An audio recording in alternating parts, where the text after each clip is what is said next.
Okay. Thank you, Paul. Take your Bibles and turn to Acts chapter 16. Acts chapter 16. Tonight we will begin with verse 35 in Acts chapter 16, and we'll actually continue on into chapter 17 all the way to verse 9.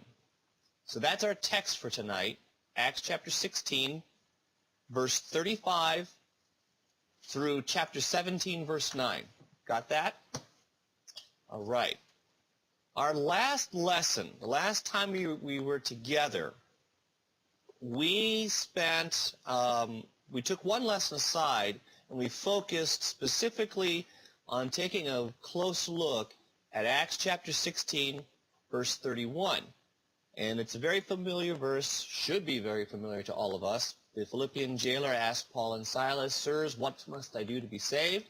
And what was their response? They said, "Believe on the Lord Jesus Christ, and thou shalt be saved, and thy house." And we spent a good deal of time, the last time we were together, we took that verse apart, and we wanted to focus on that little phrase at the end of verse 31, "and thy house." And we examined that. What did that have to mean? How is it that the jailer's house would be saved? You know, they were speaking specifically to the Philippian jailer, but what was the context of this house? And exactly what would the jailer's house would be? What would that have been?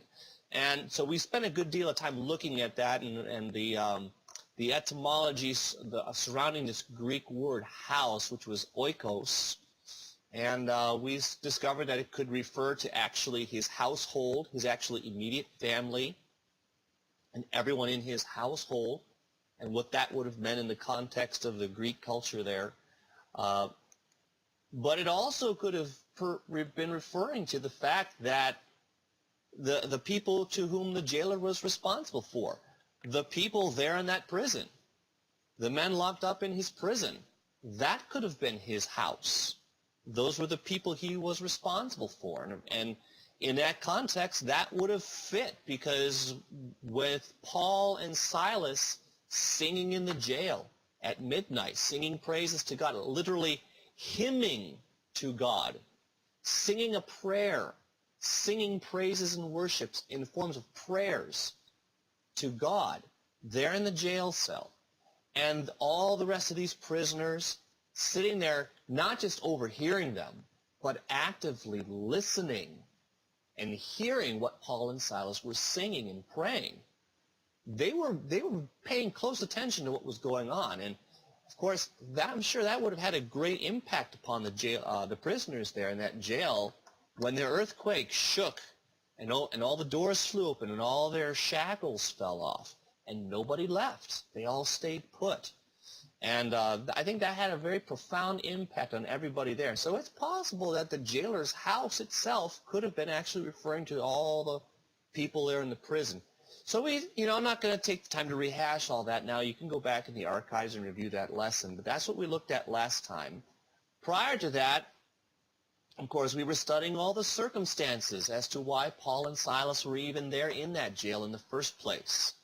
Of course, we're dealing with some men who had gotten upset because Paul had cast an evil spirit out of this young woman there in Philippi. And they realized now there goes their way of life. And so they see that their livelihood's gone, and they take Paul and Silas and they bring them into the marketplace there in front of all the elders and the rulers of the city of Philippi. They bring all these accusations against them. And of course, they end up there in the prison and all the circumstances around that. So that's where we are. We've been in Philippi in the middle of the second missionary journey. So now still in chapter 16, we come to verse 35. And at the end of this chapter, we've got, I want to call it let's call it some housekeeping issues. Because there's not really much that happens here at the end of chapter 16 in the ways of, let's say, deep doctrinal significance, as it were. It's more or less just moving the narrative along. So I'm not going to devote a whole lot of time to this particular section here at the end of this chapter. We might just want to read along, and I might insert some commentary as we go along here. So it's the next day. Remember Paul and Silas in the jail. They're ministering to the Philippian jailer there. They preach to him the gospel. He's baptized. His household is baptized. He cleans their wounds. He gives them food. He takes care of them in his own dwelling. And so now it's the next day, and we pick up the narrative in verse 35. Go ahead and follow along with me as I read. And of course, I'm reading from the King James. And when it was day, the magistrates sent the sergeants, saying, "Let those men go." And the keeper of the prison told this saying to Paul, "The magistrates have sent to let you go. Now therefore depart and go in peace." But Paul said unto them, "They have beaten us openly, uncondemned, being Romans, and have cast us into prison, and now they do thrust us out privily? Nay, verily, but let them come themselves and fetch us out." And Paul's sounding a little indignant here, isn't he? And I can understand his indignance. In the verse 38, reading on, "And the sergeants told these words unto the magistrates, and they feared when they heard that they were Romans. And they came and besought them, and brought them out, and desired them to depart out of the city. And they went out of the prison, and entered into the house of Lydia. And when they had seen the brethren, they comforted them and departed." Now, I think if I want to comment on anything in this particular passage, one thing that might come to mind is we know that Paul and Silas are Jews, but how is it that Paul makes this claim that they're Romans? And I did a little study on this. Like I said, I don't want to get into deeply to this. We could spend a whole study on this itself, but basically the idea is that there were several ways that you could earn your citizenship in the Roman Empire. But the most common way that one became a Roman citizen was if your citizenship was passed down through families from the father. So if you were born into a family and your father was a Roman citizen, you were automatically granted citizenship, and that passed itself down. So if the father had a son, that son would be a Roman citizen, and then if later on that son had a child, that child would be a Roman citizen, and so forth and so on.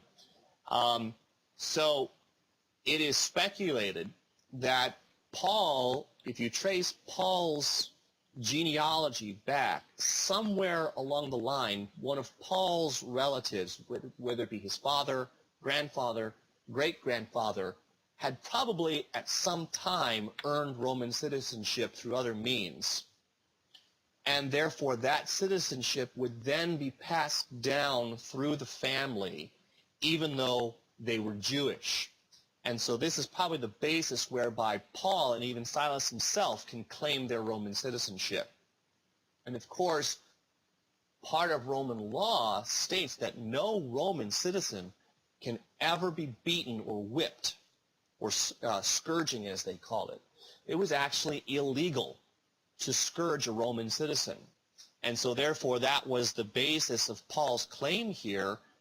You guys did all this thing and all these things to us in public, and you beat us and scourged us illegally, and now you just want us to go away quietly? And so the magistrates there in Philippi were very concerned about this because they realized they kind of goofed up here. The question of Paul's citizenship never came up until this point. They didn't realize that. They knew they were Jews, but they didn't realize that they had this Roman citizenship as well. And so all the more reason why they wanted Paul and Silas to get out of Philippi as quickly and as quietly as possible. And of course, look where they went. When they got out of prison the next day, they went to Lydia's house. Remember Lydia, the seller of purple, who would have been a very wealthy individual. We read about her salvation, her conversion earlier, a few lessons ago. And offering the the believers there in Philippi, offering them the use of her home as a fellowship place, as a place where they could meet together for fellowship. All right, so that brings us to the end of chapter 16.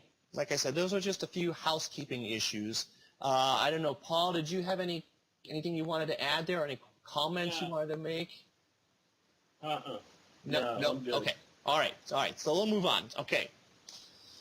So they leave Philippi, and in the notes for this lesson, I've included our map of the second missionary journey. You probably see that there, Paul. And I've highlighted this next leg of the journey. I think this is helpful to keep us focused on just where we are in the narrative. Sometimes as we're reading along, we're reading through the book of Acts, and we come to these details, we come to all these names and these cities, and they're just names on a map somewhere in the world. We don't have any idea.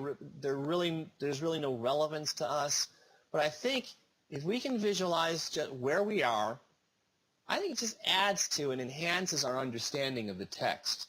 And it really puts us more into the setting of this region in this particular age and culture. And it helps us to see where we are, where we've been, where we're going. And so you can follow along on your map there and let's continue on here in chapter 17, verse 1. Now, when they had passed through Amphipolis and Apollonia, they came to Thessalonica, where there was a synagogue of the Jews. And Paul, as his manner was, went in unto them, and 3 Sabbath days reasoned with them out of the Scriptures. Now let me call your attention to that phrase there. Notice where it says, Paul, as his manner was. What is Paul's manner? What was his method of operation? We've talked about this at length. We've covered this in just about every lesson for the past several weeks as we've studied the first missionary journey, and now we're on to this second missionary journey. What was Paul's method? Notice what he did. The first thing he always did, find a Jewish synagogue. Okay? Find a Jewish synagogue. When we were studying the first missionary journey, we looked in, when we were in the cities of Antioch and Pisidia, Iconium, Derbe, Lystra. Where was the first place he went? We always saw them going to a Jewish synagogue. In the second missionary journey, when they arrived in Philippi, they were looking for a Jewish synagogue. Paul was asking around. He said, where's the Jewish synagogue? Where are the Jews meeting? And apparently in Philippi, they didn't have a synagogue, but they told him, well, there's some women that meet down by the river for prayer. They meet down there. And so that's where they went this time. But that's where he was looking for where the Jews were meeting. He always went to the Jews first. And here, once again, in the first verse of Acts 17, we see Paul doing the exact same thing. He goes first to the Jews and does what? He reasons with them. He reasons with them. Now let me remind you, just as a little aside here, that it was that great hero of the Reformation, Martin Luther. Remember what Martin Luther said about reason? He said reason was a filthy whore who should have dung rubbed in her face. Okay? Great guy. That ought to tell you what the reformers think of reason. But it should also say much that Paul used what? Reason when he brought his arguments to the Jews in these synagogues. And it wasn't just one meeting. He did this 3 weeks in a row. He was there for 3 weeks. And for 3 Sabbath days, he came to this synagogue and reasoned with them. Paul used reason when he brought his arguments to the Jews in these synagogues. God himself God himself called to man in general, but to Israel in particular, in Isaiah 1:18, where he says what? What are those? What's the words? He says, come, let us what? Reason together. God calls us to reason with him. Our God is a God of reason. And so it should be perfectly reasonable that as beings created in the image and likeness of God, that man should also possess the ability and capacity for reason. Okay? God wants us to reason. He gave us that ability. What is reason? What is the definition of reason? You look it up in the dictionary, and there's several definitions, but the first two right at the beginning, the way reason is defined in our English dictionary. First of all, reason. Listen to this now. And I put this in the notes, but listen to this. What is reason? A cause, explanation, or justification for an action or event. Okay, listen to that again. A cause, explanation, or justification for an action or event. So we may say, well, the reason I did this is because blah, blah, blah, blah, blah. Okay? Or I did such and such a thing for this reason. Okay? A cause or an explanation or justification for why you did something. Okay? Now hold on to that, because we have cause and effect related here.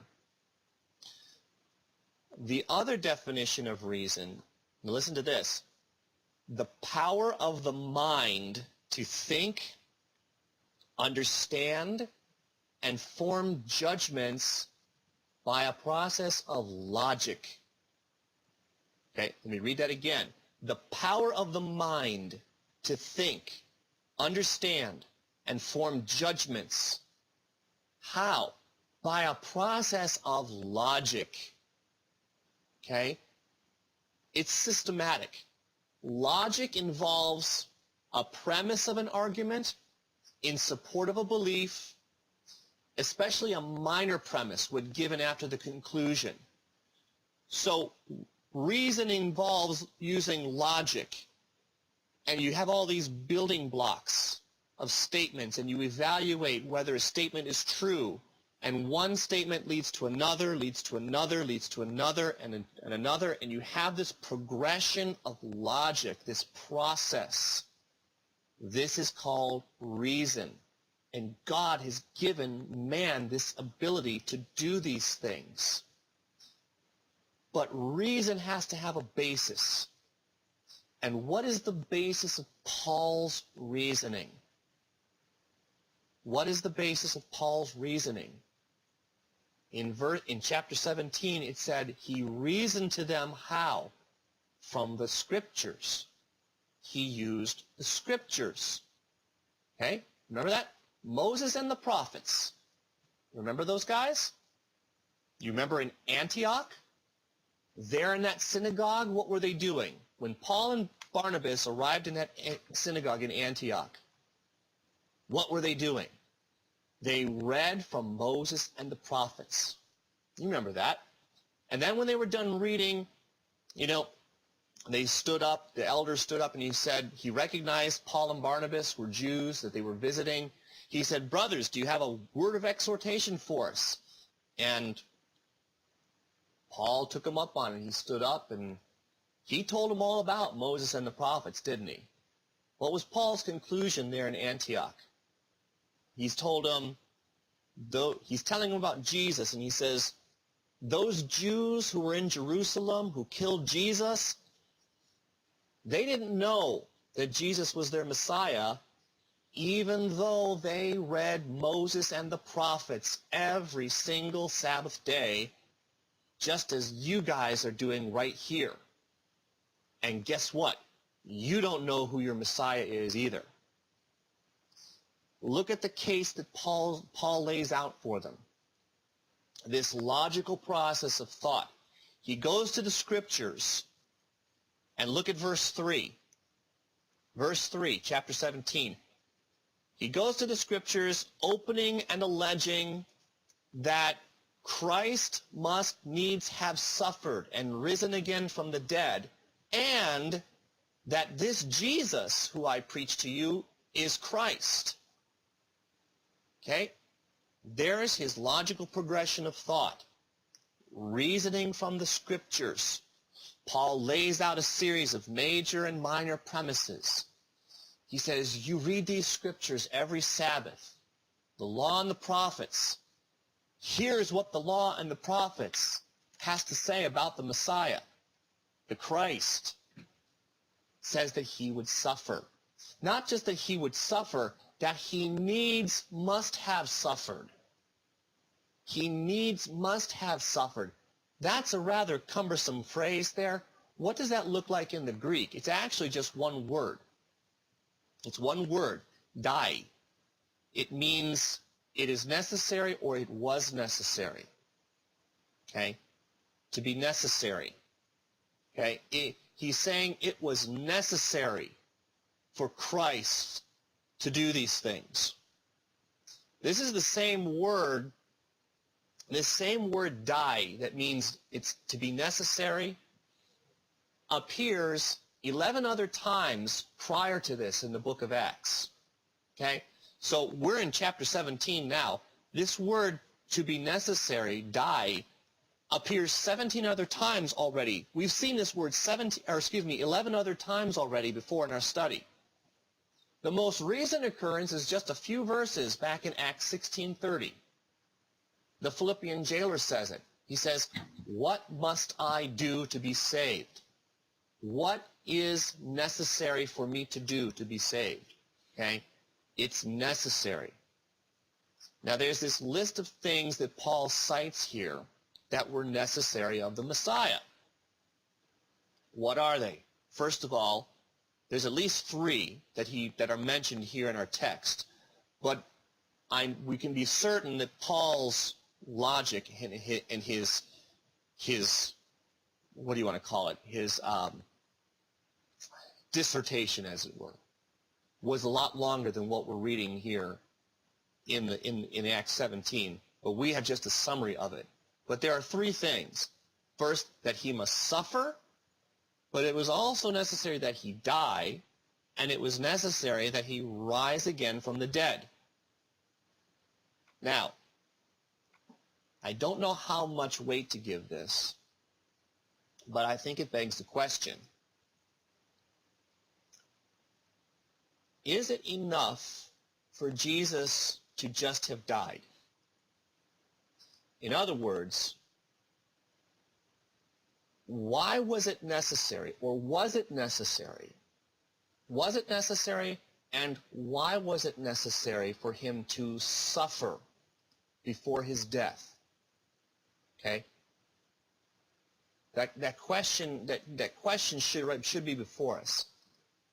Or is it even relevant? Is it even a relevant question to ask?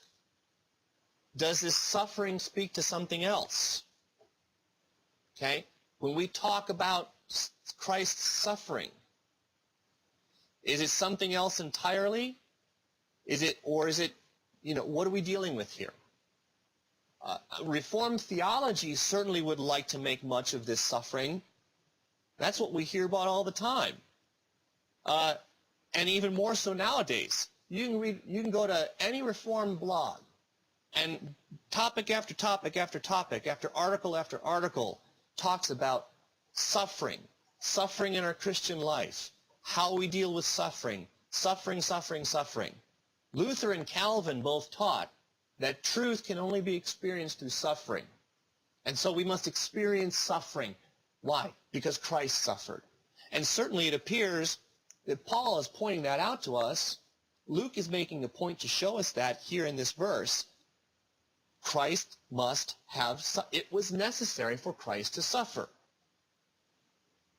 But is that the reason why Paul is specific in mentioning suffering? Is there some special spiritual significance to suffering, or to why Christ suffered? I don't think so. I really think the answer is very simple. Because when you think of suffering, the suffering of Christ, when I think of the suffering of Christ, my mind goes back to all those Old Testament passages that talk about the suffering Messiah. And I know for certain that these are passages that Paul and Silas were pointing to when he's making his argument here, when he's laying out his logical discourse that it was necessary for Christ to suffer. He's pointing out the fact in all these Old Testament passages about a suffering Messiah. And we could look at one specifically. Go ahead and take your Bibles. Probably one that talks about the suffering Messiah at great length. Psalm 22. Go ahead and turn to Psalm 22 with me. I'm not going to read all of this, but I want to read a good deal of this just to make my point. Psalm 22, if you have it there. To the chief musician, a psalm of David. How does it start out? My God, why hast thou forsaken me? Why art thou so far from helping me and from the words of my roaring? O my God, I cry in the daytime, but thou hearest not, and in the night season, and am not silent. But thou art holy, O thou that inhabitest the praises of Israel. Our fathers trusted in thee, and they trusted, and thou didst deliver them. They cried unto thee, and were delivered. They trusted in thee, and were not confounded. But I am a worm, and no man, a reproach of men, and despised of the people. All they that see me laugh me to scorn. They shoot out the lip, they shake their head, saying, He trusted in the Lord that he would deliver him. Let him deliver him, seeing he delighted in him. But thou art he that took me out of the womb. Thou didst make me hope when I was upon my mother's breasts. I was cast upon thee from the womb. Thou art my God from my mother's belly. Be not far from me. Be not far from me, for trouble is near, for there is none to help. Excuse me. Skip down to verse 13. They gaped upon me with their mouths as a ravening and roaring lion. Verse 14. I am poured out like water, and all my bones are out of joint. My heart is like wax. It is melted in the midst of my bowels. My strength is dried up like a potsherd, and my tongue cleaveth to my jaws, that thou hast brought me into the dust of death. For dogs have compassed me. The assembly of the wicked have enclosed me. They pierced my hands and my feet. I may tell all my bones. They look and stare upon me. They part my garments among them, and cast lots upon my vesture. And we could go on and on and on. We could go to prophecies in Isaiah and other places that speak of the suffering Messiah. Was there some special spiritual significance to the Messiah having to suffer in this manner? Or was it simply to authenticate as a sign to the Jews? I'm convinced that that was the case.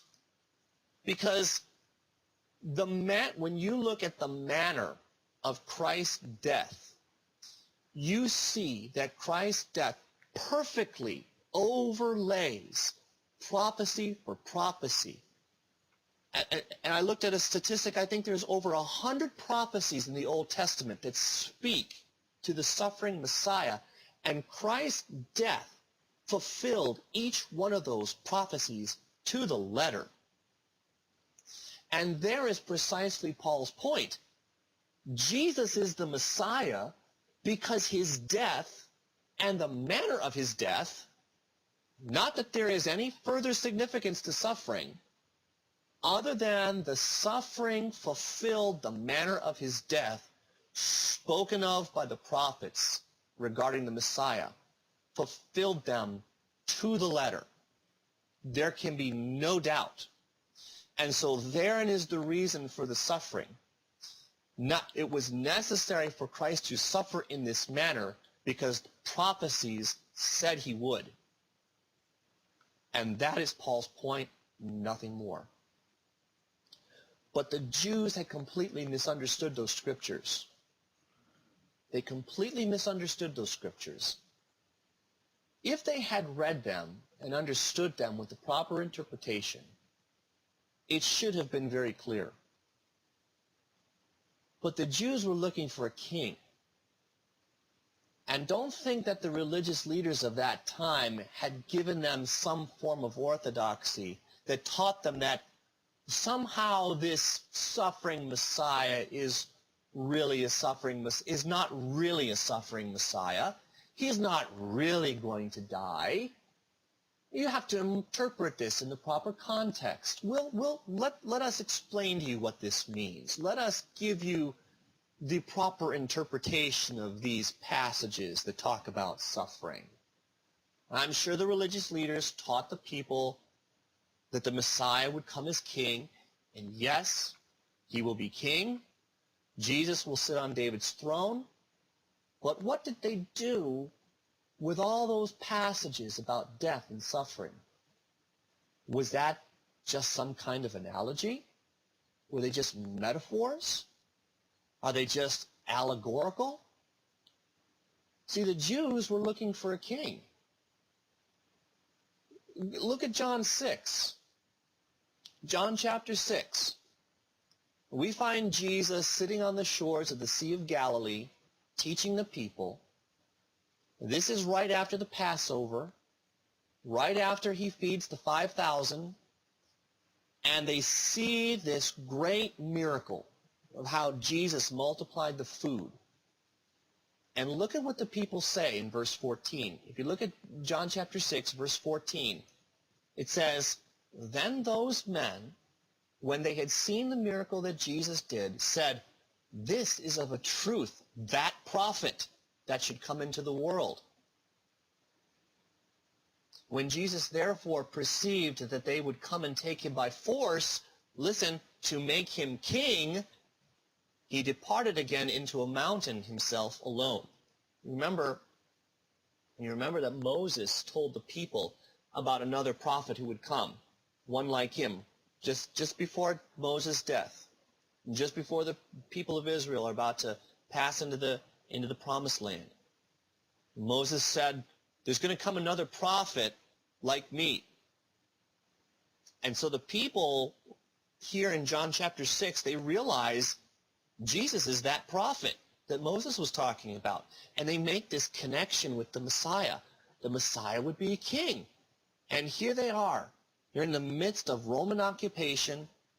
They're looking for a king to free them from the tyranny of Rome.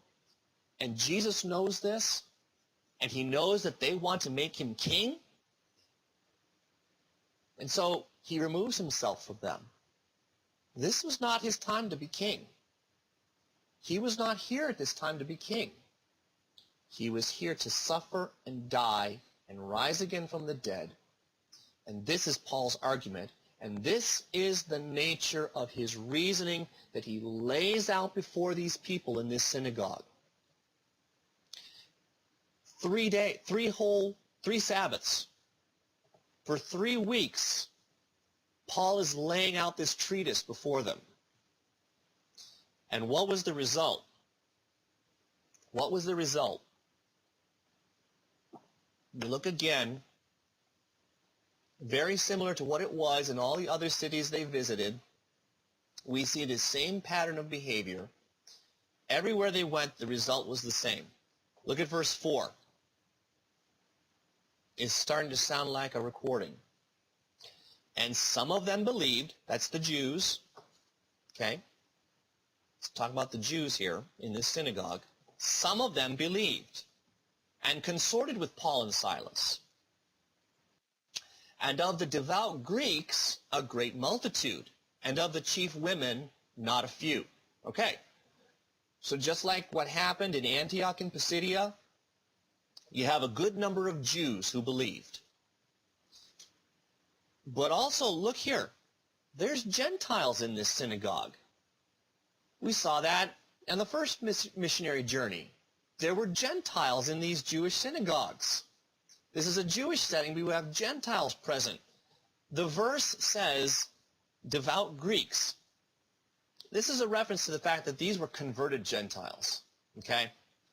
converted Gentiles, converted and practicing Judaism. How many were there? It says a great multitude. Okay? You have a great multitude versus some of the Jews. Some of the Jews, a great multitude of Gentiles. So that tells me that there were more Gentiles than Jews in the synagogue who ended up believing in Jesus. Now, what about these chief women? Okay? It says chief women. Who are these chief women? And why are we pointing out these? Why does Luke make reference to these chief women? Okay? Greek culture is patriarchal. Okay? That means the man is in charge. Okay? Okay? That was their culture. Okay? It was the men were the ones who were in charge. Women were subordinate.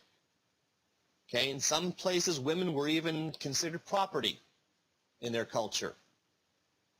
So how can you have chief women? Okay? What's the reference here? I think it's significant. I think the easiest explanation is to say that you've got women in this synagogue who were married to very important men. Okay? Because you've got a synagogue full of converted devout Greeks, but you've also got women there, and these women were probably married to, related to somehow very important people in the city there in Thessalonica. Rulers, what do you want to say? Elders, councilmen, okay? Politicians, okay? You got Greek politicians and their wives, probably daughters, are going to this Jewish synagogue, okay? What now? And they're believing. It says a great, not a few. There was a good number of women there, important women, important because they were married to important men in their culture in that city. These women believe in Christ. What does that tell us? What's that tell us? You've got women readily accepting spiritual matters. Okay? How many times, and Paul, you can attest to this, how many times do you get an email in all that we're talking about with Calvinism and things that are going on in the institutional church and the authority and the spiritual abuse that goes on that is going on these days in the institutional church? How many emails do you get that are from women and not only that, but the women get it, but their husbands don't? Or the women want to leave, but they're stuck because their husbands don't want to have anything to do with it. They want to stay put. We see that the women have, don't you find that the women have a tendency to get it faster than the men for whatever reason? Yeah. Yeah, in our culture, and this ministry corresponds with a lot of people who do get it, and are learning more and more, every day. Mm-hmm. 95% of them are women. Yeah. So I think that's significant. Yeah, the men have been completely hoodwinked into thinking that they're not qualified. Right. So, having said all of that, I think we see a similar situation here that Luke is pointing out. The fact that he's mentioning these chief women, the fact that women, we see that these days that women seem to get it faster than the men do. They're more perceptive to spiritual matters. and the fact that these women were important women simply because they were married to important men in that society, in that culture, that's a very significant statement right there, I think. So look at what are the other results? What else happens here? And this too is familiar. Same old story. Verse 5. Look at verse 5. But the Jews which believed not, and here we go again, the Jews which believed not, what happened? Moved with envy. Moved with envy. Here is that another familiar theme. The Jews being provoked to jealousy.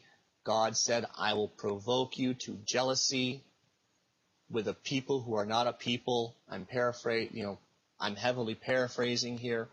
But this is what God prophesied would happen, that salvation would be offered to the Gentiles, and the Gentiles would respond, and the Jews would be provoked to jealousy. And here we are seeing it's happening again here in Thessalonica. The Jews which believed not, moved with envy, took unto them certain lewd fellows of the baser sort, and gathered a company, and set all the city on an uproar, and assaulted the house of Jason.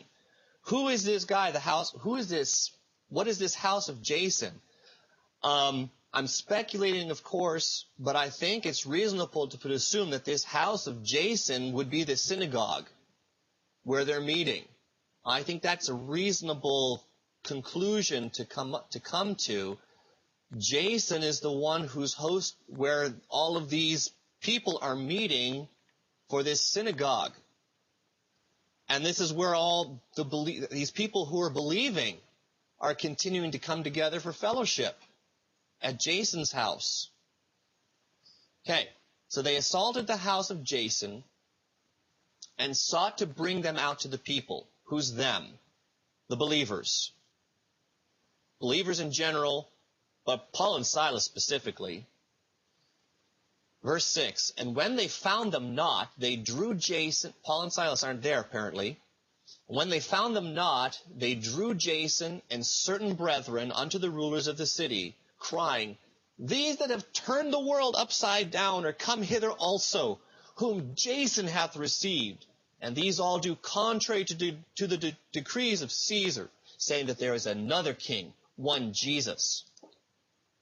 Now let me point out here that it should seem more than coincidental that everywhere Paul goes, that the Jews in that city incite an uproar. Paul and Silas had just come from a city where they had spent the night in jail for allegedly causing trouble. On the first missionary journey, Paul was stoned and left for dead. Okay? Of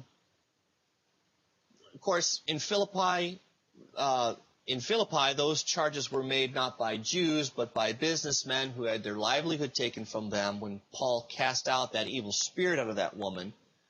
But if you remember, again, going back to the first missionary journey, as Paul and Barnabas traveled from Iconium to Derbe and to Lystra, there was this delegation of Jews that followed them from city to city, making trouble for them.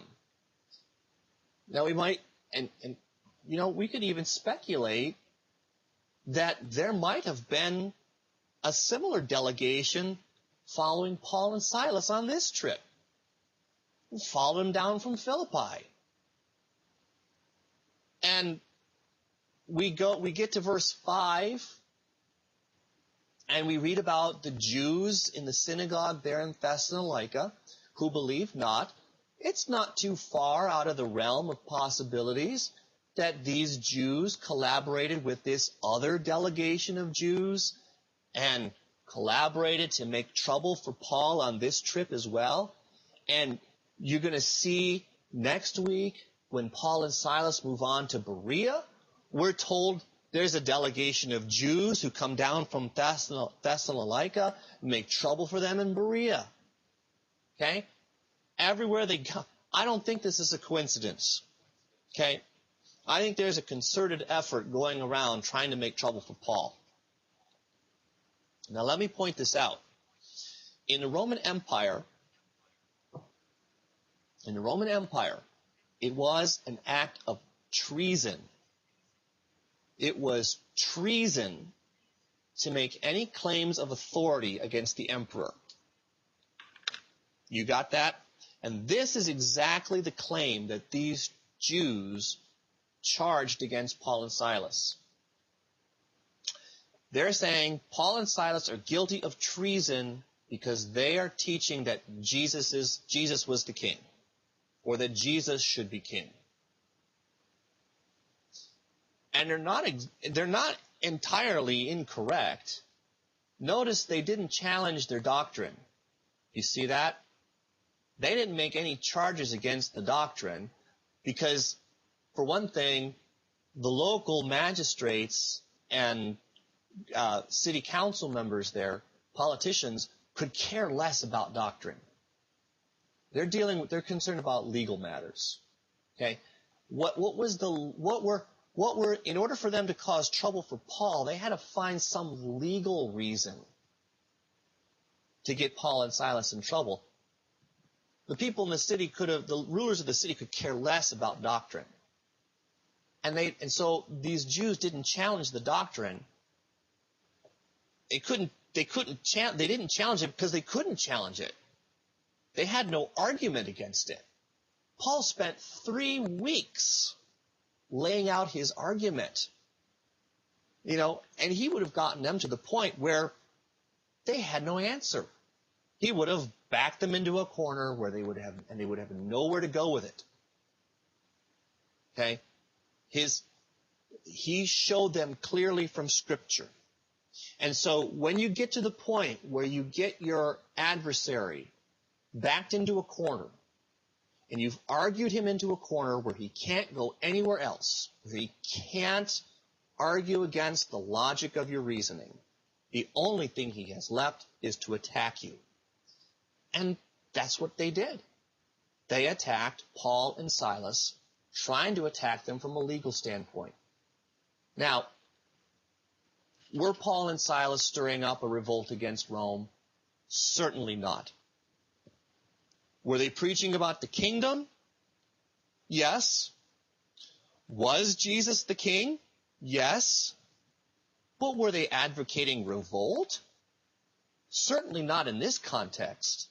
And as far as a king goes, we've already established that Jesus would be king, but as Messiah, he had to first suffer and die and rise again from the dead. This is the basis of what Paul is teaching here. These Jews rejected it. They rejected the suffering Messiah. They rejected Jesus. But they took Paul's words and they twisted them, and they used them against him and Silas. Verse 8, and they troubled the people and the rulers of that city. When they heard these, let me start again. They troubled the people and the rulers of the city when they heard these things. And when they had taken security of Jason and of the others, they let them go.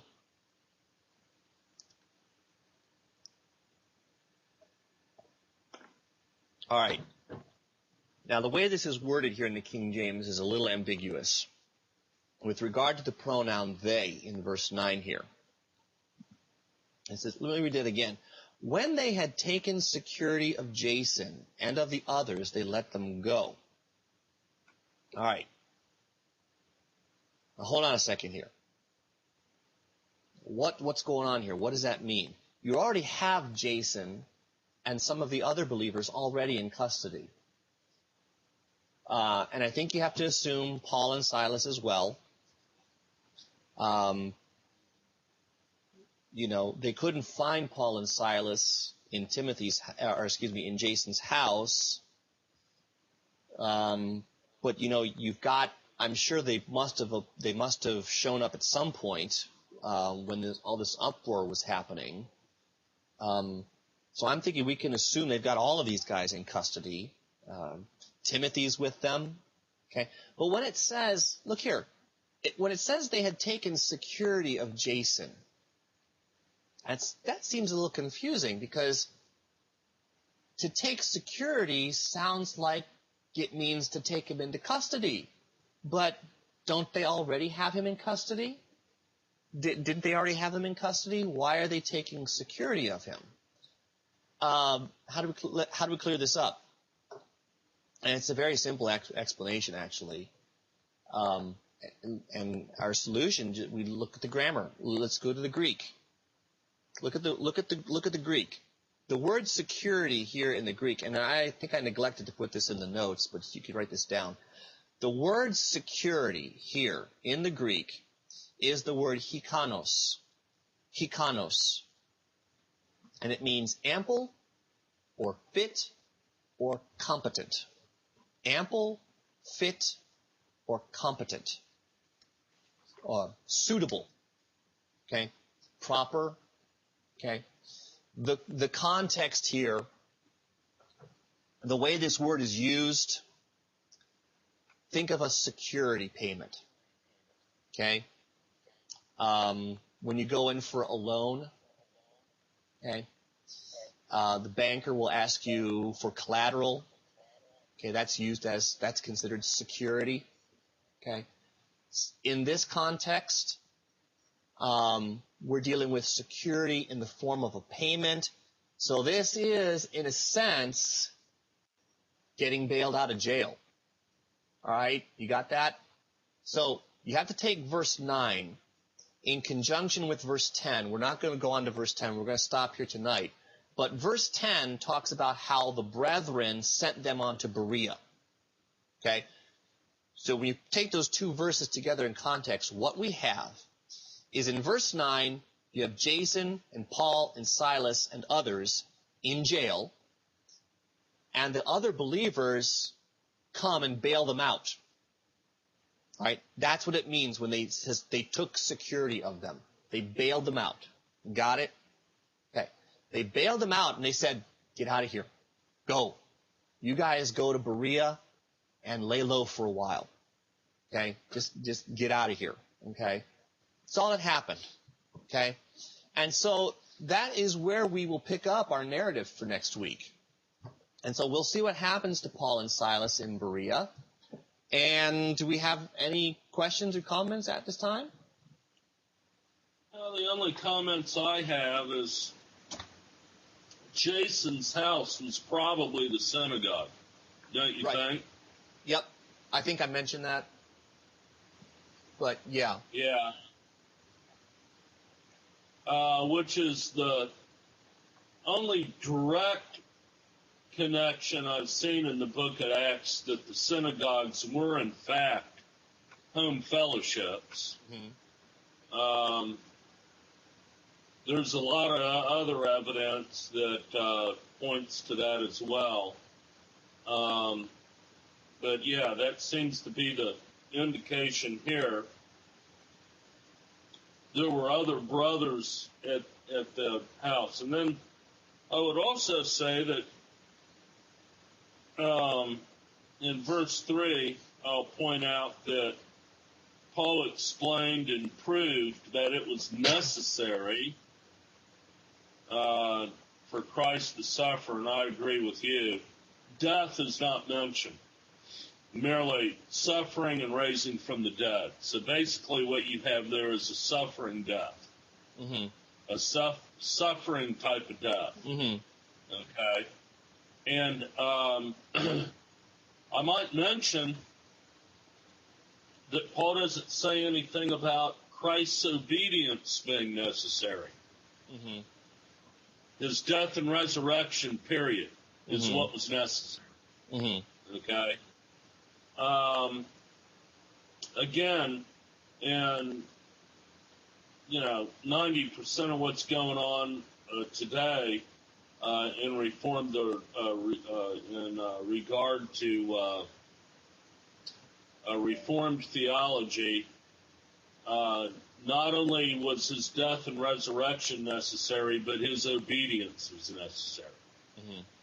Because that is what is then applied to our sanctification. But Paul isn't saying there's three things necessary here.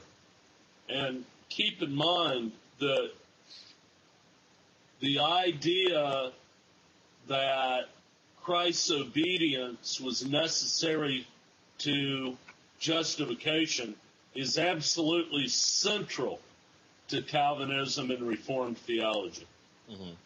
But here, Paul is plainly saying that the only thing necessary is his death and resurrection, period. Right. Right. I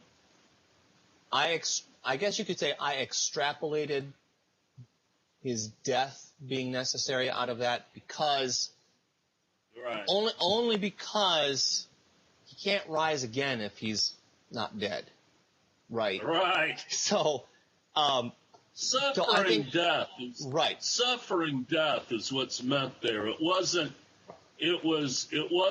any death, any brand or type of death. It was a suffering. What specifically meant there is a suffering death. Right. This and the only and this and I and like I said, I'm not going to rehash this, but again, the Right. point of the suffering was significant only in the fact that it fulfilled prophecy, and that's I agree. that's the significance of it. It was Right. necessary so that it fulfilled prophecy. Thereby, it was proof that Jesus was the Messiah that that Moses and the prophets spoke of. He is the Messiah. There's no Right, doubt. and- There's no doubt about it. Period. Don't make anything more about suffering other than that. Okay? Right. The suffering speaks to the method of his death. Yeah, to fulfill prophecy. And, of course, it was also necessary to fulfill the purpose of him bringing many sons to glory, because we also die with him and are resurrected with him. Mm-hmm. So what is necessary just as much as anything is a new birth. Because without his death and resurrection, we have no new birth. Because the new birth is the same death and resurrection, basically. Mm-hmm. He was the first fruits of that. Okay? And but he died and was raised again to bring many sons to glory. Mm-hmm. So we're brought to glory the same way. Yeah. All right. If it's necessary, because without it, many sons can't be brought to glory. Mm-hmm. Period. Okay. Anything else? That does it for me. Okay. Good study. Great. Thank you.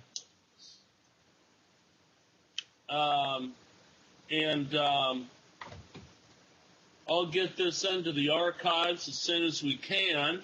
That's all I have to add.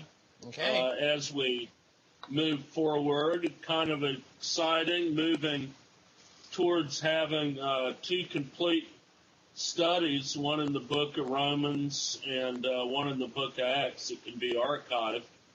And again, thanks for your hard work on Sure thing. on this, Andy. Yep. And just want to remind everybody that the archives are caught up. And I know that a lot of people have mentioned that they are going there and using the archives. And that, again, is ttanc.com. Real easy. Go to the Tuesday Night Bible Study tab. Will you tell me that was my correct in understanding? I think it was is Pearl going back and reviewing some of the old lessons from Acts from last year? Is she working her way through that, or was I it think somebody so, else I but was thinking of? Yeah, there's other people that have emailed me and are going back through. and I don't know how many, but I get emails from time to time. You know, off the top of my head, 4 or 5 people have mentioned it to me that they're going to those archives. I'll actually check the stats and get an idea of. I think we have stats attached to that. I'll check the stats and see how many people are going there. But the notes are there. The MP3 is there. And I think people can download the MP3s and burn them to a disc and listen to them in their car or on their MP3. I'm pretty sure the MP3s can be downloaded, and anybody who has a PC can then burn those to a cheap CD and listen to them in the car. So Okay, great. All righty. Well, Paul, you Thanks again, Andy. You're welcome. Tell Susan we missed her tonight, and hope she's hope everything's okay, and she'll be able to join us next time. Will do. And with that, we will see you next Tuesday night. All right. Thanks, Paul. Take care. Good night. Good night.